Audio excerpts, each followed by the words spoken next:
Tonight, breaking news as we come on the air. The images coming in now. Protesters clashing with police in riot gear on campuses across the country. Also tonight, the hostage video shown to the world tonight. The American-Israeli son seen alive for the first time in 201 days. And what he says to his parents. And tonight, the American husband detained, possibly facing 12 years behind bars in Turks and Caicos because of what was found in his bag. First tonight, the clashes, the pro-Palestinian demonstrations on campuses from USC to UT Austin to Columbia in New York. Some protesters arrested tonight, police vehicles surrounded by crowds. And tonight, what one major school has just done. And in New York, House Speaker Mike Johnson booed by demonstrators as he pushes for Colombia's president to resign. Also tonight, the harrowing new images of American-Israeli hostage Hersh Goldberg-Polin, the son who was forced into a pickup truck by Hamas at that music festival, part of his arm blown off.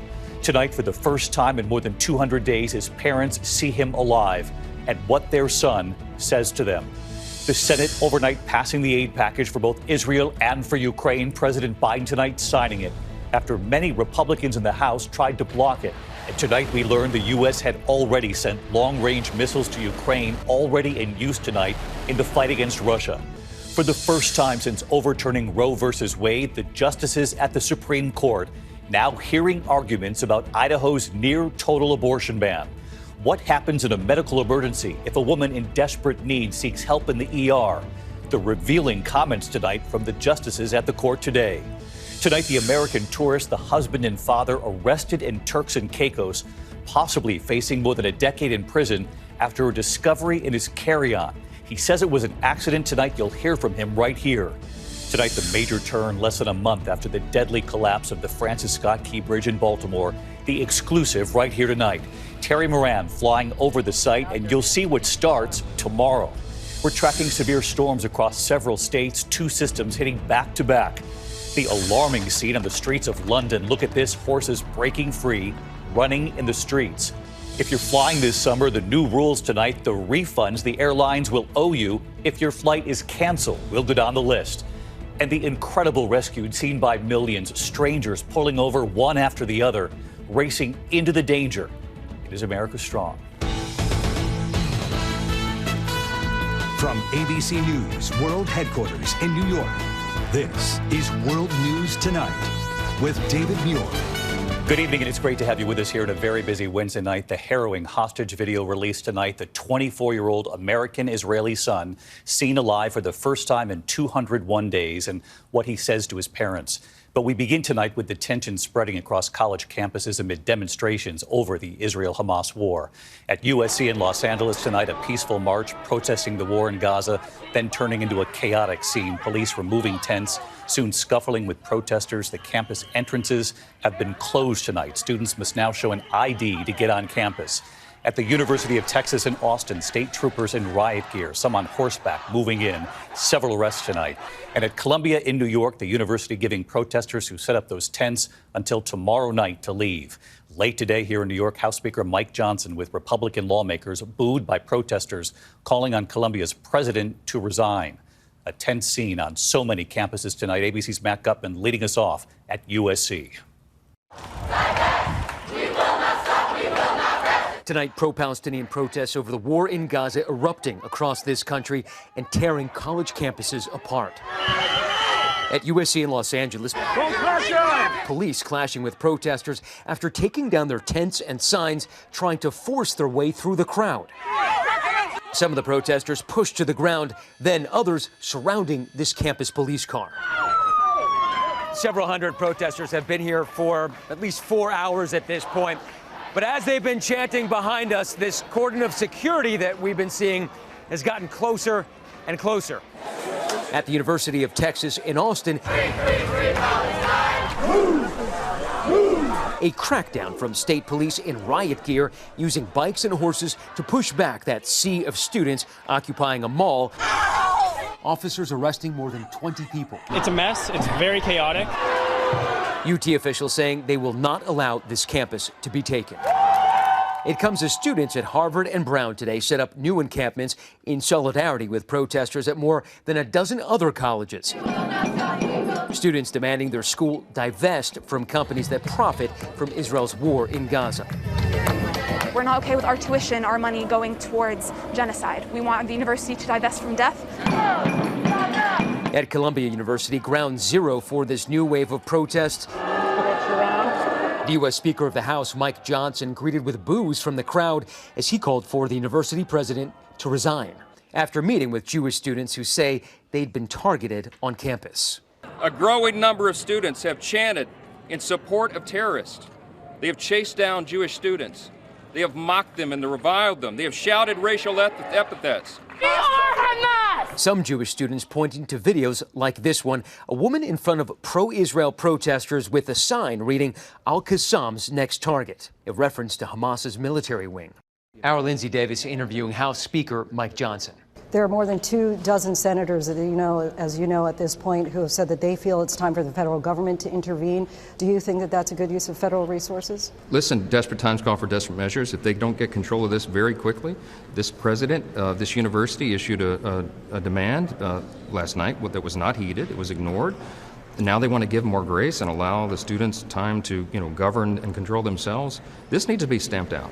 And if they can't get control of it on the university campus, there is an appropriate time for the National Guard to be involved. We have to maintain order. Colombia's President Manu Shafiq under fire since she was grilled on Capitol Hill last week about anti-Semitism on campus. Death to the Zionist state. Jews out. You don't think those are anti-Jewish? Completely anti-Jewish, completely unacceptable. So you changed your... Back at USC, activists in heated arguments. You don't have to invest. You got America. And tonight, USC closing campus to anyone without a university ID. David, just over the past half hour or so, we've noticed that campus security here has put on those helmets. There are batons.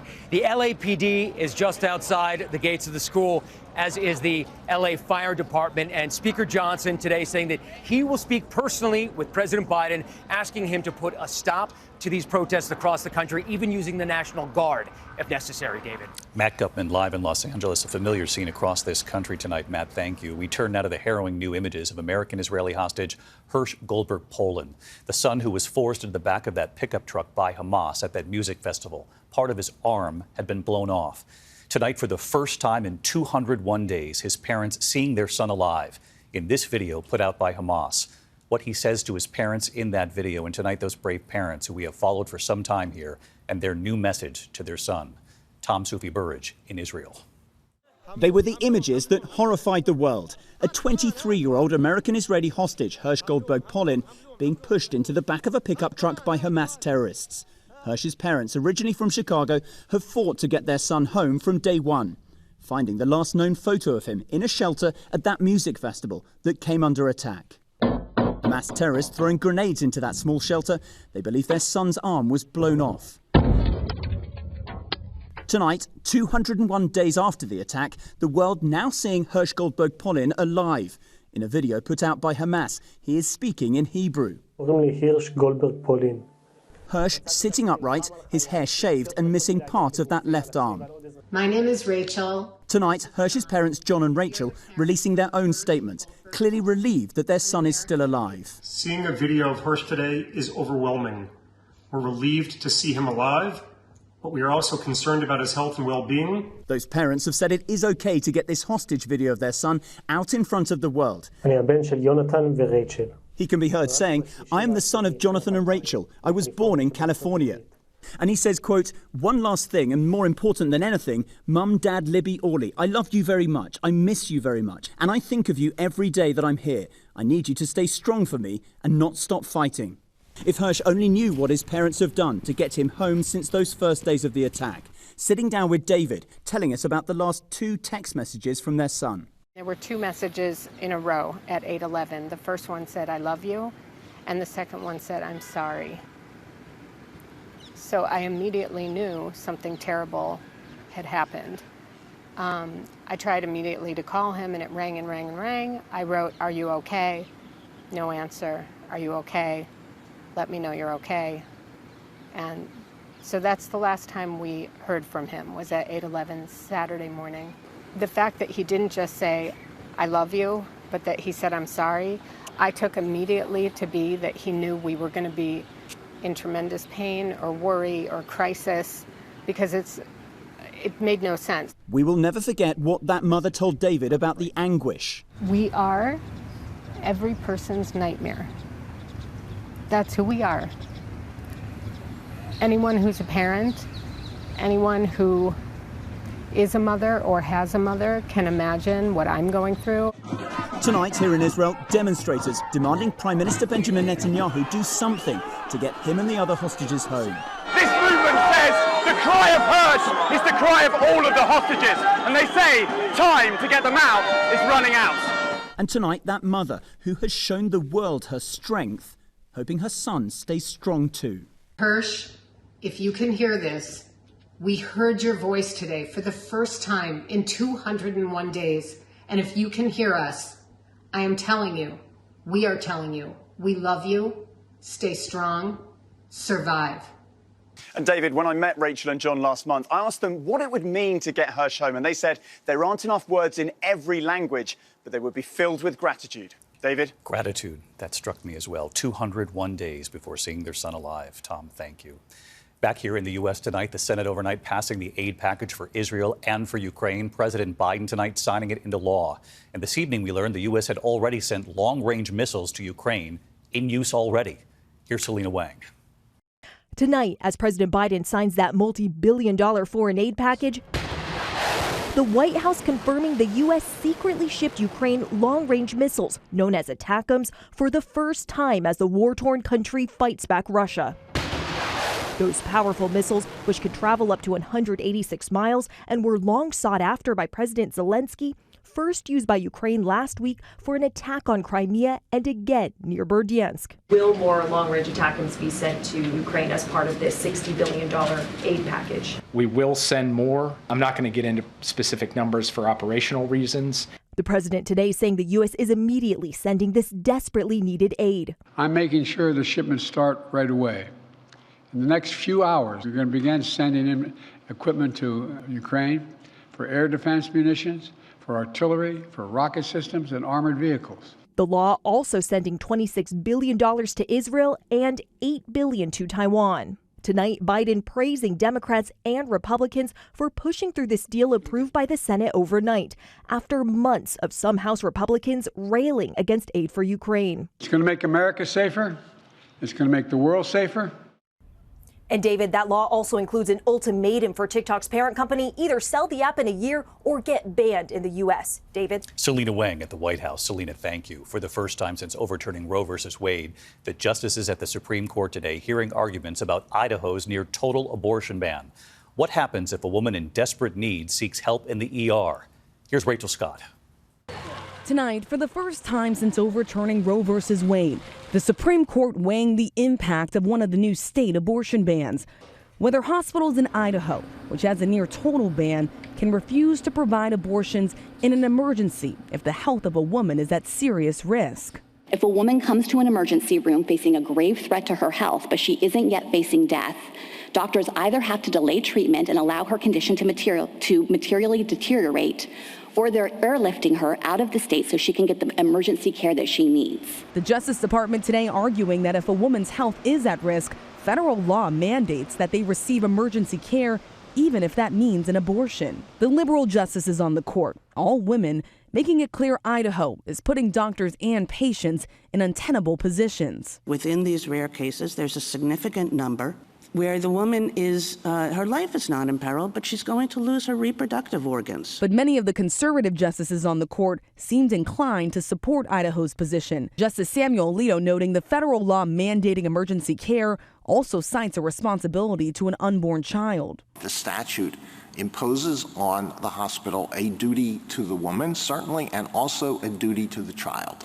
And it doesn't tell the hospital how it is to adjudicate conflicts between those interests, and it leaves that to state law. Still, even among conservatives, there was some concern about Idaho's position. In one remarkable moment, Justice Amy Coney Barrett, a staunch opponent of abortion rights, exclaimed she was shocked by Idaho's argument that women in crisis could be refused an abortion in an emergency room on a case-by-case basis. It is very case-by-case. The examples That's the problem. I'm kind of shocked, actually, because I thought your own expert had said below that these kinds of cases were covered. And you're now saying they're not? No, I'm not saying that. That's just my point, Your Honor, is that... Well, you're hedging. A decision on that case is expected in June. Meanwhile, tomorrow, the justices will consider whether or not former President Donald Trump should have absolute immunity in his federal case surrounding his efforts to try to overturn the 2020 election. David. All eyes on that case as well. Rachel Scott at the Supreme Court. Thank you, Rachel. We turn now to the husband and father vacationing with his wife in Turks and Caicos, arrested after 4 bullets were found in his luggage at the airport. Could he possibly now face years behind bars? But he's now telling ABC News, and here's Victor Oquendo. Tonight, an American father possibly facing 12 years in prison in Turks and Caicos after authorities there say they found rounds of ammunition in his carry-on luggage. Ryan Watson and his wife Valerie traveling to the islands earlier this month. Their trip to paradise turning into a nightmare as they headed home.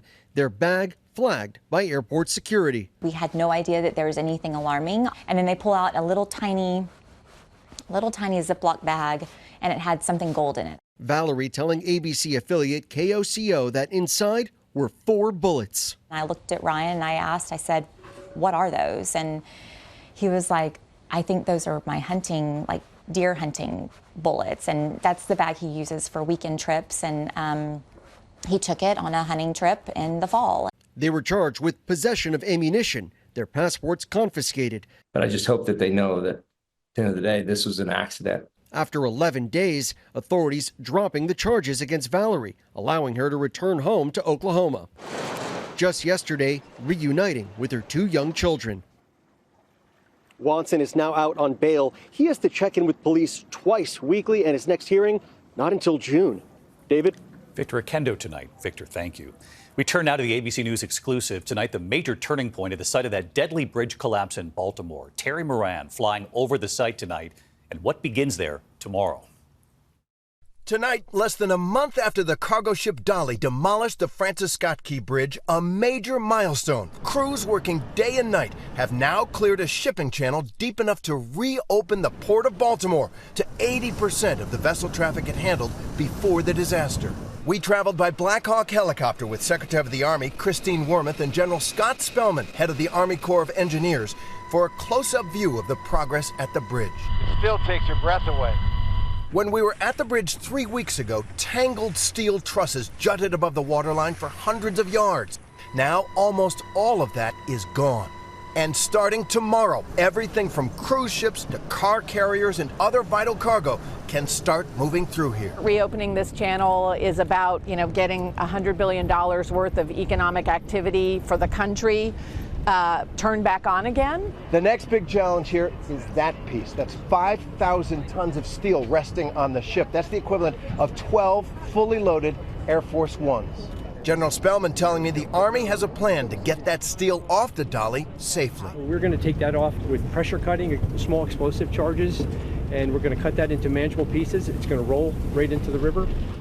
Even as the work continues, they never forget what they call their top priority. Those 2 men, construction workers, still missing in the waters below. The work stops anytime they think there's a chance they've spotted something. David? That was an extraordinary view, Terry. Thank you. When we come back here, tracking severe storms, back-to-back systems set to hit and where. And then look at this tonight, the alarming images, the horses running wild on the streets of London. What set them off in a moment? Tonight, severe storms coming from Texas to Iowa. The system expected to bring strong tornadoes and large hail tomorrow into Friday. A second system this weekend, possible tornadoes, damaging winds and hail from Dallas to Kansas City to Chicago. When we come back tonight, when the airlines will now owe you a refund and the horses running wild in London. Tonight, new rules for airlines if your flight is canceled. The Biden administration says airlines must automatically issue refunds if flights are canceled for any reason. Also, refunds for domestic flights delayed more than 3 hours. The alarming scene in the streets of London, 5 military horses from the Household Cavalry breaking free, scared by construction work. They went for several miles, some being treated for injuries, several people hurt too, no one seriously. When we come back here tonight, the terrifying and brave scene on the interstate. Finally tonight, the extraordinary rescue, America Strong.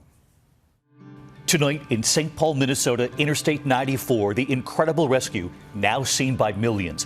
One stranger after another pulling over during rush hour, all to help a man in an SUV that was on fire. The doors to the SUV stuck against the guardrail. You see them all pulled together trying to pry the doors open. Then a member of Minnesota's Department of Transportation smashing the driver's side window, directing the passenger to crawl out feet first. Right here tonight, some of the strangers who answered the call. Kadir Tola. Everybody was risking their life, but thank God that we succeeded. And Tessa Sand. If strangers had not come together, I don't think he would still be here today. Tonight, the man who they rescued, 71-year-old Sam Urbovich, is home from the hospital and doing well, saying, "I'm alive today because Good Samaritans saved my life. I look forward to thanking them all in person." The power of strangers saving Sam. Good night. Thank you for making World News Tonight with David Muir, America's most watched newscast.